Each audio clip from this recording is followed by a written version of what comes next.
have Josh do a little intro of John, so John doesn't have to brag too much about himself, which will, of course, John give you some opportunity later too. So I'll let Josh take it from here, and then we'll have some questions as we go.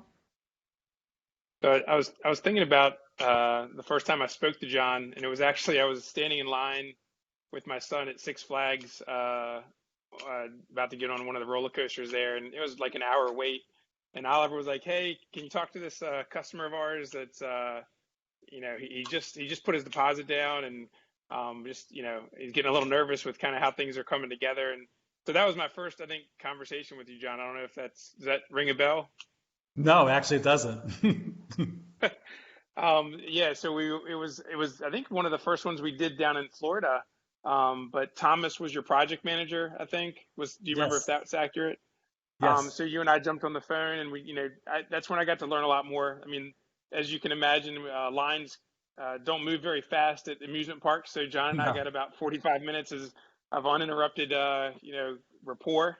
But it was really interesting to learn John's background, and just I Oh, think actually, looking yes. at. I remember that call. Yes, absolutely. So yeah, it's I always try to, anytime I'm talking to someone, I always try to drop a little pin in my brain when that first conversation was and kind of what it was about, and that definitely stuck with me. And as those of you that saw the Facebook post about his background, this caused a discovery. It's kind of, it can go a lot of different directions, but my goal was to introduce you guys to not just John, but the way John thinks, and the way he looks at situations and how he adapts to them, and especially with the current situation, adapting to that as well.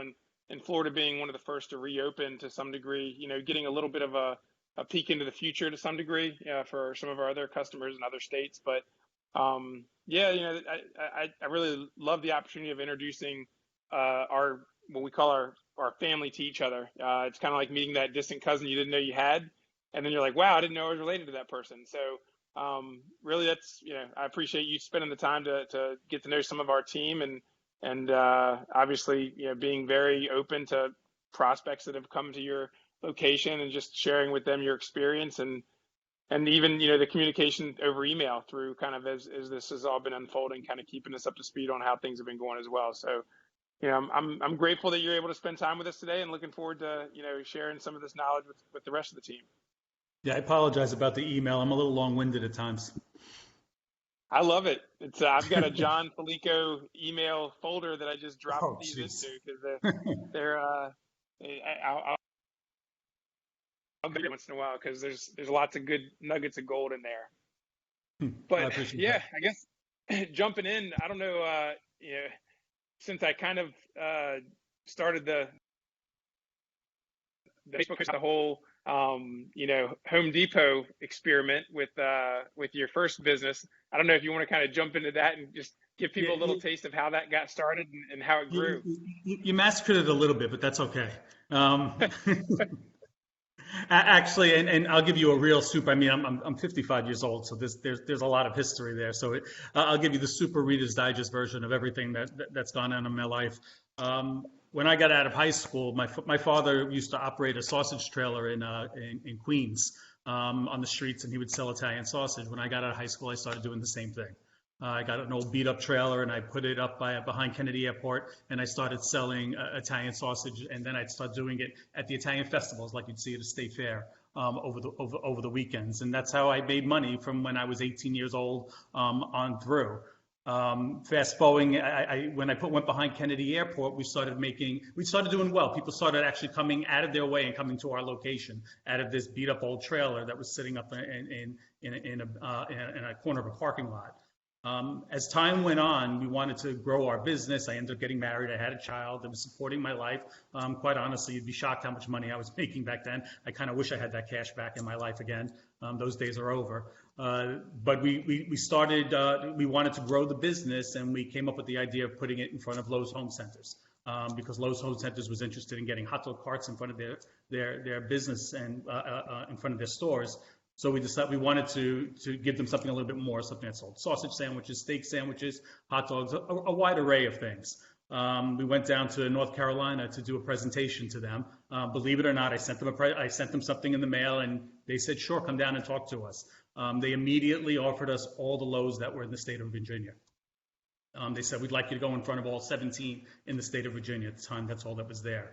I would have liked it to have been closer to New York, but that was the closest at the time cluster of Lowe's stores to New York.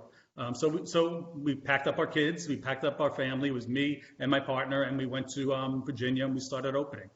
We ended up growing that business to, after we opened up and we franchised it, we started going into food courts with the same concept. We started getting better at branding it. We started getting better at defining the menu. And then we started opening up in food courts, and we started opening up freestanding stores, all under the Dominick's of New York trademark. From there, we started selling our Italian sausage to the supermarkets. We also started selling it in wholesale to our biggest customer turned out to be the U.S. Navy, because we were in Virginia, right in Norfolk. They were just buying our sausage and putting it on their ships. And then we started developing more products that would actually go into grocery stores, and we ended up doing a whole bunch of branded products. We grew Dominick's of New York to about 175 stores before I sold it. From there, I created a couple of other brands. One was a coffee company that we still have to this day, the Old Glory Coffee Company. We created a sub shop that we did in conjunction with a convenience store distributors. We got that up to it was called Stack Subs. We got that to about 84 stores before I sold that. And then we decided to move to Florida, where I would just continue doing developing products for the military and doing some consulting work here and there. And we decided to move to Florida from Virginia to retire, and we got incredibly bored. And that's when we decided to go into PourMyBeer, to open up a PourMyBeer outlet.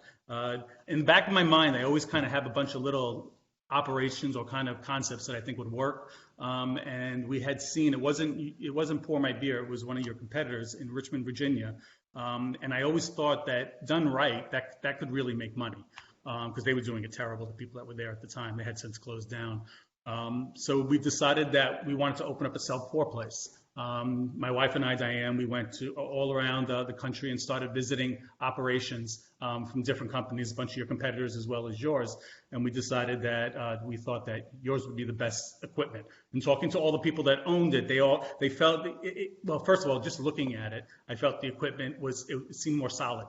It didn't seem flimsy. I don't know if your competitors have gotten better at it, but at the time, it seemed like your product was better.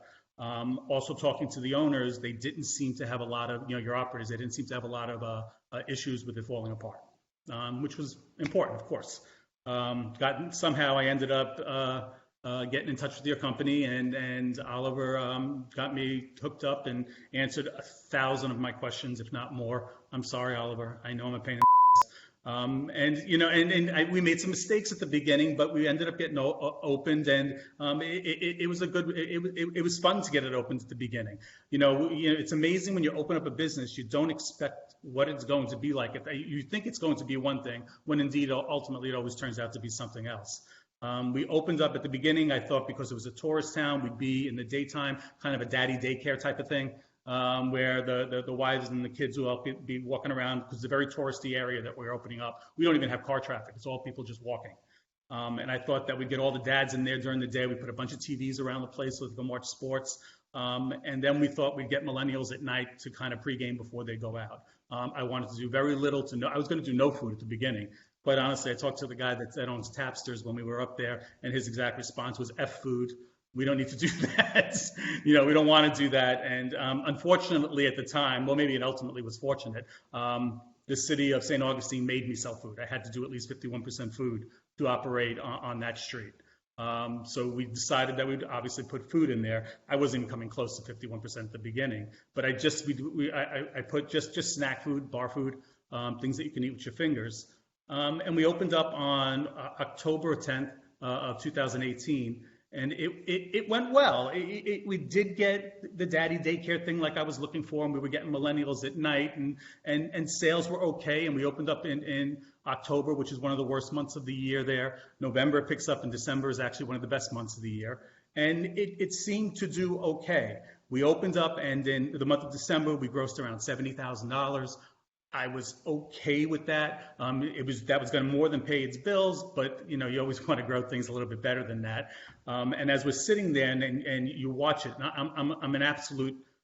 I'm a freak when it comes to things like that. I'd sit outside of my place and I'd even watch where the customer's eyes are going on your place to see where they're looking and why are they not coming in, and questioning everything that they do to make sure if you can get one little sign to improve even 1% of the traffic coming in, you could do that. Just little things that you could do, just small little things you can do to improve your business. And I always watch what the customers are looking at and what they're saying and listen to what they're doing, or watch what they're doing.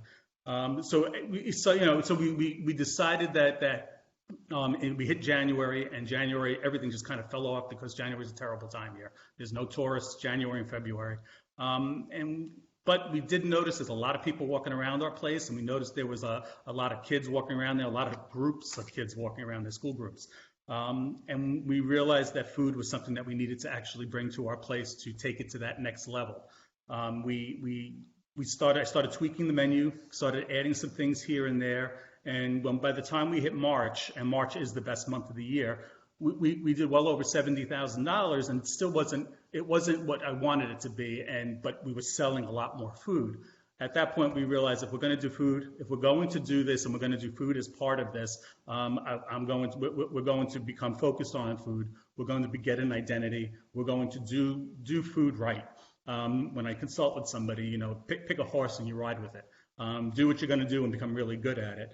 And so I went on I decided that I wanted to become a burger joint, and I started going to all the various burger places throughout Florida to see, the chains, the Five Guys of the world and things like that. And ultimately I decided that we're going to do a burger in the style of Five Guys. Believe me, I'm not all that smart. I just completely copied their menu. When I say I copied the menu, we use the same meat they use. We use the same buns they use. I mean, they do a really good burger. They figured it out. I'm an old franchisor. I know that if they figured out a system to do it, just copy it. Put your own personal flavor on it. Do personal, bring it so that it's a little bit more local as far as what you add to it. And July 1st, we opened up and started selling burgers in our place. It was an absolute cluster in that all of our kitchens, we weren't ready to be that busy. At the time, we had one POS system. We had a line that would go out the door, especially during the 4th of July weekend, and down the block. We couldn't process the customers fast enough. Our kitchen staff all quit, so you had me in there actually cooking burgers, as the way it always goes. But the good thing that came about that is we had all things that could easily be fixed. The first thing we did was we were heading into August, September, and October, which are traditionally the slowest months of the year. So that was going to give us some time to fix all the things that we had going into Christmas, all the issues that we had going into Christmas. And the first thing that needs to be fixed is we need to get a better kitchen staff and train them. We put some training manuals together. We got that all straight. That wasn't too difficult. The harder part was we had a terrible logjam of customers that would come by the door, come in through the front door and get stuck there just trying to place an order with us. The way we work it is just like you would go into Five Guys, you order your food, then you go to your table, and then the only difference is we bring it out to you. But it would be a terrible logjam. We did put another POS system there, but it really didn't fix that logjam at that spot. We couldn't process orders fast enough. Honestly, I couldn't do, with even those 2 registers, I couldn't do more than $6,000 on the busiest of busy days, just simply because we couldn't get the people in there fast enough. And the way that it fixed, and it actually helped, because it was a coincidence that I decided that I need to get a better POS system that we can actually work with this. And I was talking with Toast at the same time. Oliver's telling me you need to talk to Toast because you're doing your whole integration with them. So it kind of worked out perfect for me. Since getting that and getting it all implemented by the beginning of what they call Nights of Lights here, which is the Christmas celebration that starts in the middle of November. We were able to put the 2 POS system there, get a better system in our kitchen, as well as get a whole bunch of handhelds so that we can go into the line and actually get the customers' orders as they're coming in. And it completely eliminated the logjam. All of a sudden now we can break those $10,000 and $11,000 days where we couldn't do that before. And it was all the difference of just the logjam, just getting rid of that at the door there.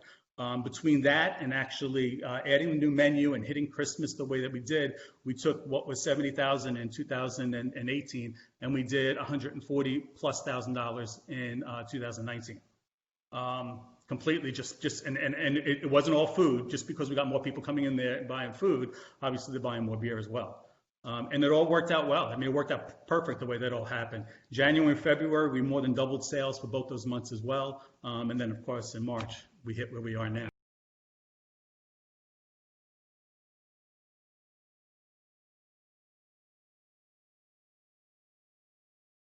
John, did you implement any other like marketing strategies or any like reach outs or anything? We try to do as much on social media. We have something that's posted at least every other day, something funny or something stupid or just whatever it is, but something we'll post within our social media. That seems to be growing and growing, the amounts of people we have there. We also do a lot of things. We'll hang up little funny signs in our places, something that I might find a little humorous, like in our bathroom, in the girls' bathroom. We have a sign that says Augie's Draft Room and has our name on it, and then it says like poop at home, people. Like just, you have more pictures of that than you can imagine on the internet, just because it's funny, things like that. To try, right. I feel like things like that just get more people talking about it.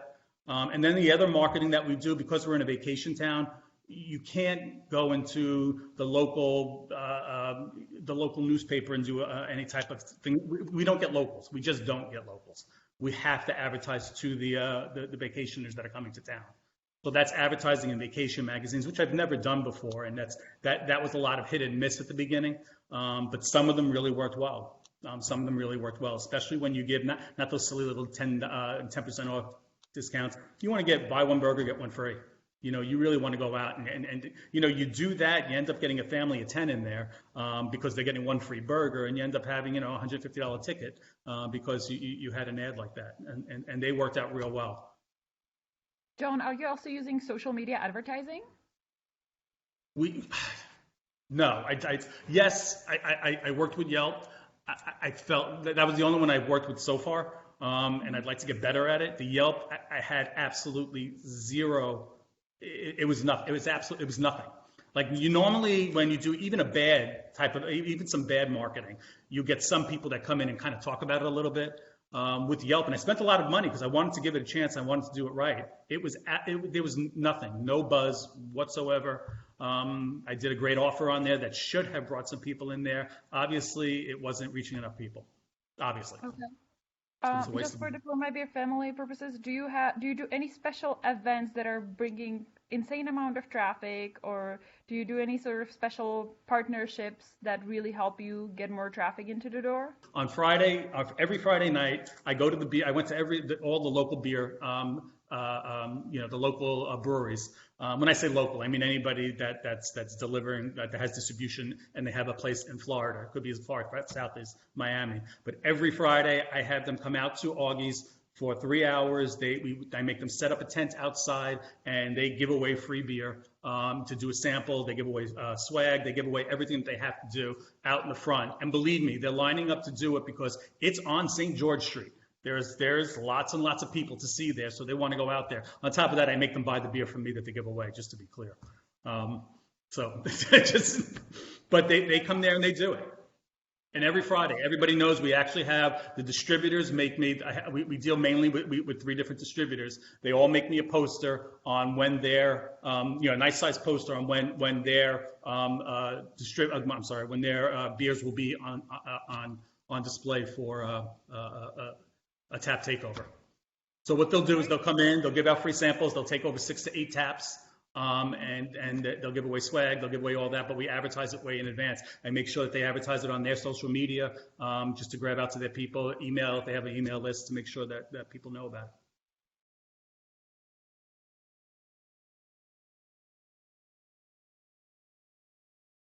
Let's transition from the marketing a little bit back to POS. So first, I would like to know, what was your POS before Toast? And then I have a specific question about Toast. The POS, it was a no-name brand. I mean, it worked fine for what we were doing. If we were just going to do PourMyBeer, where we're getting a card and we just needed a cash register, it worked absolutely fine. You didn't need to spend a lot of money. But if we were going to do a full restaurant where we had a full kitchen staff, we needed something that could handle our issues. Yeah, that makes sense. And I know from our, you know, chats together, I know that Toast is really helping you to speed things up. Oh yeah. and to really get those customers in and out as quick as possible, which is what you really strive for the most, to get them with a beer in the hand so they can be having fun, and they don't mind waiting for the food as much if they at least are having the drink in their hand. I have a question here from Noah. He's asking, how are you handling the split checks when it comes to the food and beverage? What do If you mean by it's one split of check? you, Noah, can you maybe elaborate on this one a little bit? Yeah, so the nature of our business, we have 100 taps and we have chef-driven food. So we're pre-authorizing the guest cards when they come in, and then they sit down. We're naturally attracting large parties. Like we have groups of 50 on a regular basis, and then it becomes an absolute pain in the ass nightmare trying to separate out checks between Toast and PourMyBeer, trying to figure out who had what when they walk in and they say, we're real close to the Air Force Academy. So one person will walk in and say, all right, I want to open a tab. There's going to be 10 of us. And then all of a sudden at the end of the night, they're wanting to split checks off. Are you guys running into any issues? Yeah, I'll tell you exactly what we do. We actually get a lot of bar crawls where they'll come in with 25 people doing a bar crawl, which is kind of similar to that. They're only going to be there an hour, so we have to get cards in their hand as quickly as possible so that they can start drinking as quickly as possible, and then they start get them to pay quickly. What we've done is we actually pre-do the cards before time. We pre-authorize them because of the group that's going to be there, and we'll have 25 cards. And if it's whatever the bar crawl name is, we'll do 1, 2, 3, 4, 5, and actually authorize it that way as they come in there. And that seems to have worked real well for us. We don't seem to have much of an issue. So you're pre-authorizing. So you're pre-authorizing their pour cards and assigning a numerical value to them and splitting them off that way. We don't assign. We actually we have them check out when they come in there. We actually we'll give them their card and they'll give us their. I'm sorry, I should have said that part. We give them their cards just because it's all part of that group, and they hand us a credit card. It's one of the times where we just keep the credit card until they check out. Gotcha. Okay. Yeah. So we used to keep the credit cards until guests would check out, but we received a lot of pushback from our local guests with doing that. So we've gone away from that over the last 8 months or so. And instead they just swipe and pre-authorize their card, and then they're taken care of at the table by a server. We've transitioned after the new year to a full service restaurant where they're pouring their own drinks, but our servers are taking their food order and bringing food to them at the table. We only do that particular thing that I said when the bar crawls come in, when there's a big party. Unless one person's paying for it, if it's going to be 10 or 12 or 20 people, my thing is we got to get them in there as quickly as possible, get them drinking as fast as they can. And the only way to do it is to literally just hand them a card and and take their credit card from them right there. Oh, and again, that's only for a big party when they come in like that. If they all want to pay separately. Awesome. Thank you.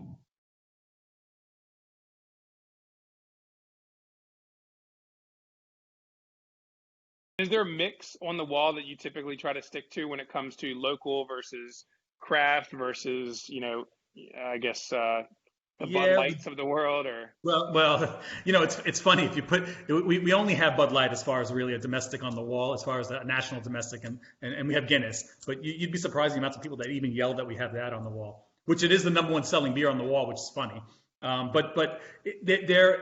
We try to, between me and my general manager, we try to keep a mix on the wall, but that gets thrown out the window by Tuesday. It's just, if you drink a lot, we go through a lot of beer, and you just, you didn't know there was going to be a run on IPAs today. It becomes real difficult to do it. So Bud Light is your number one selling beer? Sorry, I just have to. Yes, it is. It's the number one selling beer on the wall. What's wrong with this country? Well, in its defense, you might get a group. Remember, it's a vacation town, so I'm getting a lot of people from the Heartland country, and they want to drink their Bud Light, but a lot of people want to try all the different. So everybody will go down the wall. Maybe they'll try a couple of ounces of each, but you might have two guys that are there, and they're going to drink their Bud Light, and It makes sense. No, it's funny you mentioned that. I heard that from another customer of ours. He actually placed a bet with his general manager, who was very anti Bud Light, and he said, I'll bet you, $1,000 that Bud Light's our number one seller. And he was like, that's impossible. And it's been their number one seller every month because to your point, people are just, That's they right. go to what they know. So, And one guy told me something once, and I'll tell you, son of a bitch, if he wasn't right. I don't know, when I was talking to all the different people, they said, don't be afraid, that owns a self-pour place, don't be afraid to get expensive beer. And it might have been the guy from Tapsters. He said, because people may not want to spend $25 on a glass of beer, but they'll spend $1 or $2 on an ounce to see what it tastes like. yeah. And it's the absolute truth. Don't be afraid of expensive beers. As long as you have a good mix. And that's probably where I should say where the mix has to be. You should have a mix in price ranges. And we stay real good about that. We'll have everything from a $5 beer all the way up to a $25 beer. Do you have your wall set up in a way that helps someone who's not familiar with the different styles or types or, brands, so they can kind of take a quick glance at your wall and it works, maybe from left to right, like light to dark, or, I would love to do that, but you can't. I don't have enough room to keep that much inventory. I just don't have the room to do it. We're stocked to the gills as it is, and I just don't have enough room to keep that. But as far as like, I guess other than going to the screens or looking at the untapped wall, they don't, that's how they know what is on tap at every single tap. There's no rhyme or reason necessarily. And that's why you work the wall. That's why you'll have somebody there that'll just kind of, steer them on where to go. Nice. Yeah, it works out well. Have you had any, like with some of the breweries that you built relationships with, have they ever given you like a limited release of something and then it just, once you promote it, it just flies off the wall, Yes. instantly? Yeah, happens a lot. That happens a lot. Do you do that different now than the first time that happened, as far as like promotion of it and the, I guess the setup, as far as like building relationships with the breweries and saying, hey, we'd love to have a limited release of, something you have coming down the pipe, or like, how do you manage that relationship? They come, at this point, they come to us. And especially some of the, like, there's a few breweries where we're their number one client. Even though we're not crazy, like you have some guys that are doing $3 million a year, but we do have some breweries that, for whatever reason, their beer sells real well on our wall. Nice. And are they I don't know Florida? exactly the reason, but they what was that? They're Florida-based breweries? Yeah, Florida-based. I try to keep all the beer on the wall from Florida. Maybe we'll go up into Georgia a little bit because we're so close to the line. I try every once in a while we'll throw something from another state far away, but for the most part, I'd say that 90% of the wall is from Virginia, Florida. I keep saying Virginia. I used to live in Virginia.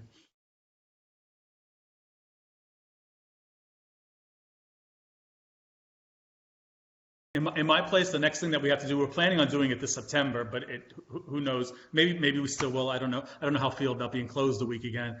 But we inherited bathrooms up in the front. That's where they were from the last owner that had it, and that's where our draft room is.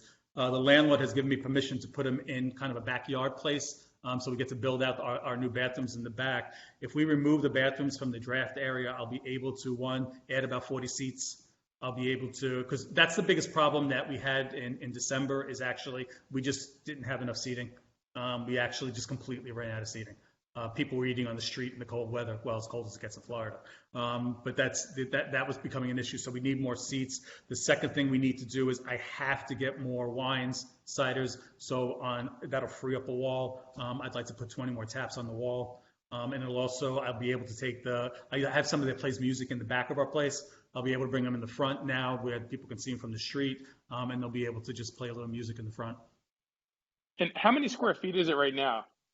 Our entire place is 2,100, including the kitchen. Okay. All right. So it's about the same size as Tapster, I think, right? I would say it's about the same size. Park? Yeah, I would say it's about the same size as the Tapster I visited, yes. Only he didn't have a kitchen. He took his kitchen and turned it into more seating.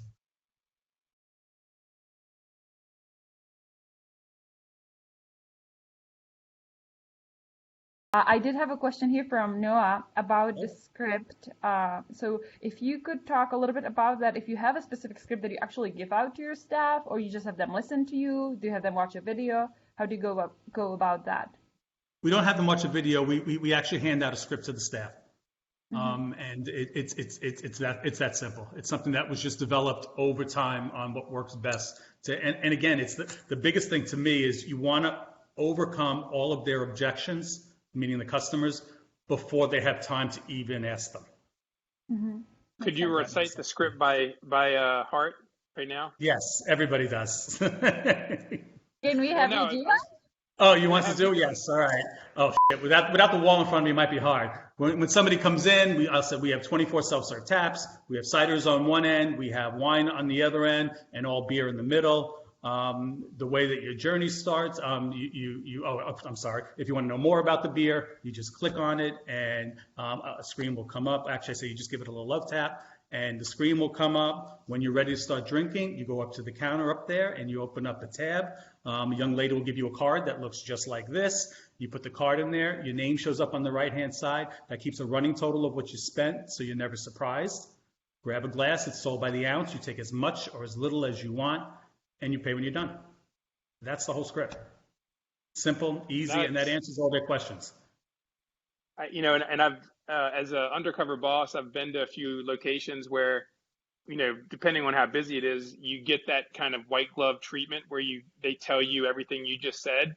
And I've also been to ones where it's just like, I can see where they just kind of let the customers spend for themselves. And, it's such a different experience from the get-go when you get that type of, introduction, like when you're crazy slammed and you can't get to every customer, I'll tell you, the self-pour environment makes all the customers work with each other and actually help them out.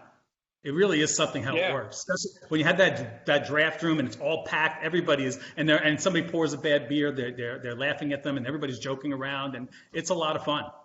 That was the hardest thing. Go ahead. Now I've seen at Tapster where they're really busy, and I saw like Mary or someone say, hey, she had built a little rapport with one of the customers. She was like, hey, Mike, if you show them how this works, I'll get you a half a beer on me. Oh, there you go. So then that person took the liberty of kind of being a Tapster employee for like a minute or two. And, and then she just poured him like a half a drink with her card, and everyone was happy, so it like you said, it kind of made it a little bit of a community. Oh, it does. And that's the best part about the entire business. No question about that.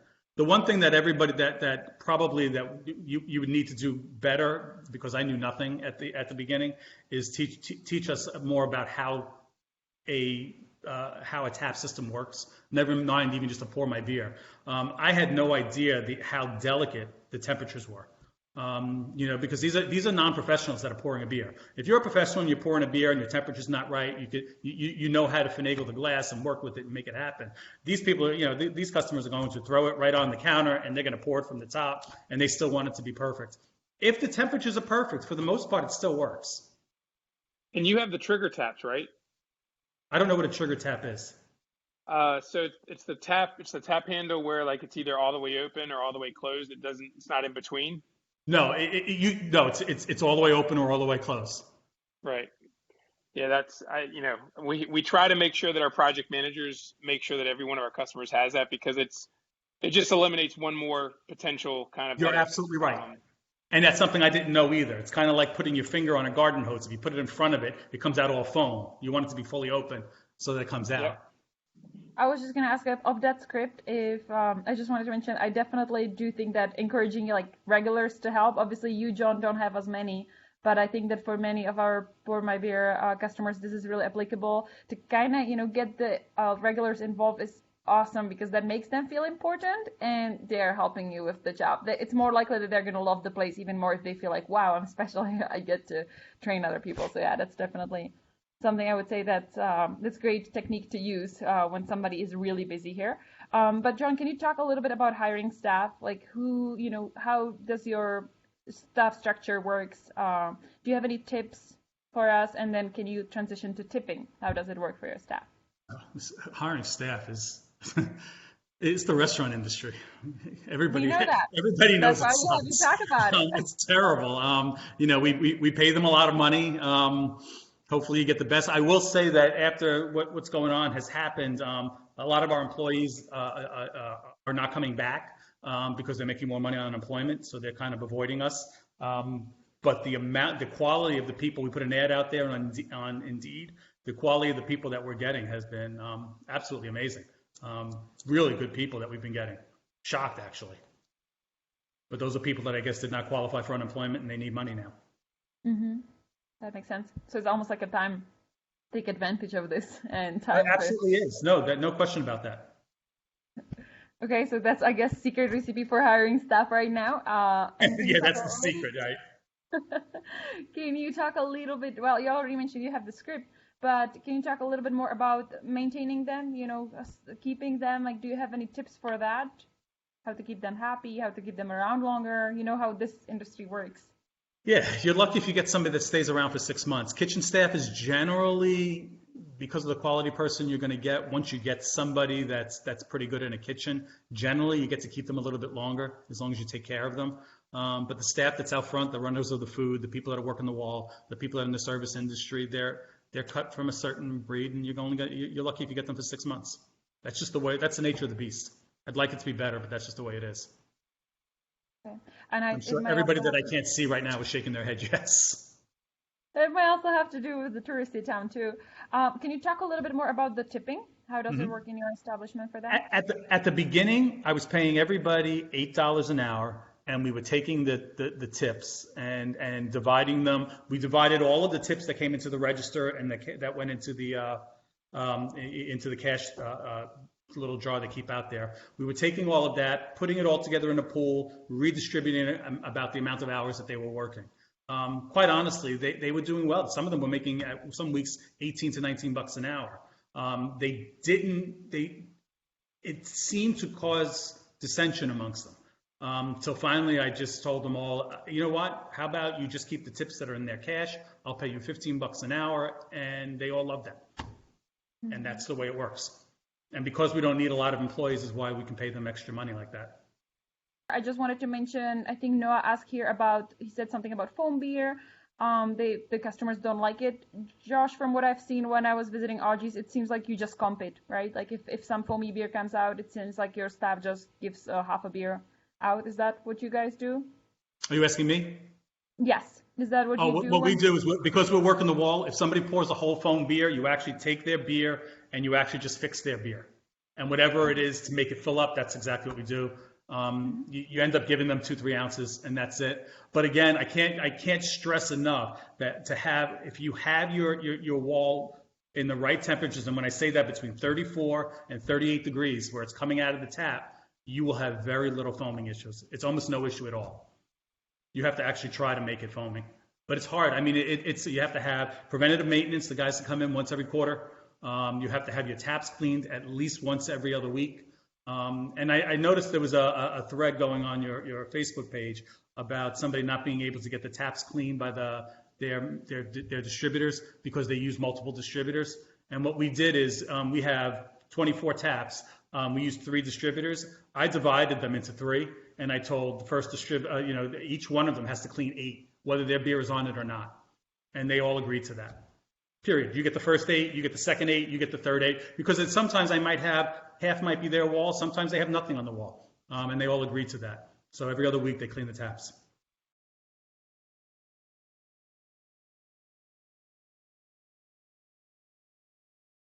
You're a number guy, so your key performance indicators, what do you really measure when it comes to your sales?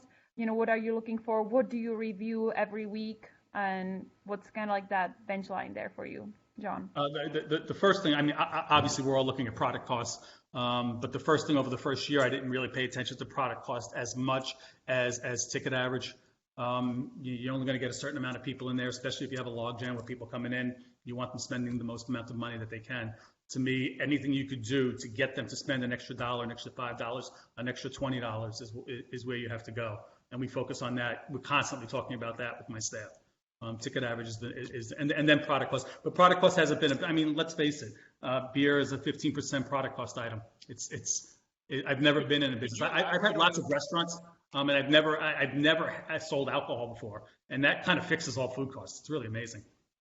Sorry, Could you elaborate on the average check, maybe day in month 1, and then, day in month, or month 6 and month 12 and month 18, and maybe some tricks that you implemented with your staff to increase that average? Was it like the McDonald's, would you like fries with that concept, or yes. Was it, what are some things you did there? Absolutely. I mean, as far as the food goes, that's the easy part. It's the McDonald's, would you like fries with that? It's the way that you situate your menu to automatically get them upselling without even your associates asking them. That takes care of the food end of it. But on the beer end, to really get them upselling, is you have to have somebody work the wall. It's really what makes all the difference in the world. If we're short staffed and somebody's not working the wall, our ticket average is going to be $5 less. It's just going to be, because people are going to drink less. They're not getting recommendations. They're not. You just need to have that person there to it's almost like I love working the wall when I go in there, because it's almost like being at a cocktail party. You're not serving people drinks. You're just hanging out. Right. You're bullshit with people. Where we are, it's people come from all over the world because it's a vacation town. So it's wonderful. If you go at it like that, it's a lot of fun. Are you giving them some training on how to like build rapport with customers, or how to like, hey, try this. This is one of my favorites. Like, what types of I guess training are you providing to staff, or is it just watch me work the wall and then replicate? And that's what happens there. You give them the script on how to explain the wall, so that you answer any objections anybody might have with that little script that they have at the beginning, because that just throws them all out the window if you just do it right and do it real quick. But after that, it's a matter of just kind of feeling comfortable being yourself at the wall and start talking to people. And they learn that by being around our other associates that are just enjoying it there. Now, I guess similar to like in a department store, like when you walk in and the associate comes over and says, "Can I help you with something?" Yes. Do you teach them also to kind of give people space if they're like, "Hey, I think we get it. We'll let you know if we need any more assistance." So do you ever see any of that, or? Yes, and you don't want to. Some people will feel that you're being too over the top with them, but the amount and you actually, those people probably weren't going to buy anyway. But the reality is, the amount of people that you actually capture by saying, "How you doing? Let me show you how this works," far outweigh the amount of people you would have lost. Far outweigh. "Hey, come in. Let me show you how this works." That's all you need to say to each person as they come in through the door. Makes all the difference in the world. Well, that number is just, I never really thought about that number, like how much just being involved with them impacts their average spend. But that's interesting. One of our previous Fireside Chat members, he went into detail about some of the KPIs, like as far as like they have a management team at their location, and he said that they really focus on adding 75 new reward members a week. And they celebrate that if they hit 75 or got to 100, and they have different ways that they reward them. But that really surprised me that he focused on just adding members to the rewards group, as well as another one he said was repeat business versus new business. Right. So as long as, I think they said repeat business was around 10%, that was a KPI that they measured. I wasn't sure if there was similar numbers or other kind of parts of the business that you celebrate with your team or staff about. I don't look at. I would give anything for 10% repeat business. We're all vacationers. Right now I'm getting more locals than we've ever gotten before, because they can park downtown. Where they never could do that before, which is kind of funny. But it's just that's something that we don't look at the end of the day, because our sales continue to go up. We're comparing them from last year. I'm actually an open book with our employees. We actually post what the sales were this day last year. We're competing with ourselves all the time. We can't compete with the other people around. We compete with ourselves all the time to see if we can actually, and they get excited about that. They actually all get excited about and they're all asking, where are we at today? I just wanted to check on like, for example, what do you consider your successful beverage sales for that month? What do you consider your successful food sales for given month? You said you compared it to the previous year, but is there any other metrics you're looking at? Is there something you're taking in consideration, like for example, cost per check or something like that you're trying to find the issue, or trying to see what did so well this month so you can then go and do the same next month? We keep our getting away from the beer wall. Our food is very limited. I know what we're selling and what we're not selling. It's simple because it's such a small menu. Again, I kept it very simple. We sell burgers. We have hot dogs. We'll put a different special up there, but that's really all we have. The only thing that, the burgers are, I don't know if you've ever been to a Five Guys, but when you go in there, you just basically are going to order a cheeseburger, and then you put whatever toppings you want on there. We put it together and bring it out to you. So that becomes simple, as far as that goes. On the beer, we don't actually, we look at the reports, but you know what you're selling and what you're not. We only have 24 taps. And if a tap loss, if we have a keg that lasts longer than a week or two, we know that that's not a beer that works on our wall. But it's easier. I look at it more of a macro point of view. Is you look at your food costs. You look at your overall sales. You have to compare it to last year only because we're in a vacation town. We will go from December doing $140,000 to January doing 80. You can't go from month to month. It just doesn't work that way. So you have to look at it from last year, and that's what you'll compare it to. It's a little difficult from us because we changed our business from last year so much, but that's what you have to compare it to. At least you can look at the amounts of people come in. The other thing we look at again is ticket average. As long as your food costs, if you're running your food costs or your product costs at 27%, 26%, and that's rock solid, you know that if you make another $5 per customer, it puts this much on the bottom line. It's really that simple. You're processing a certain amount of customers through your place. It's that simple. Food cost is, ticket average is probably the most important thing to look at always.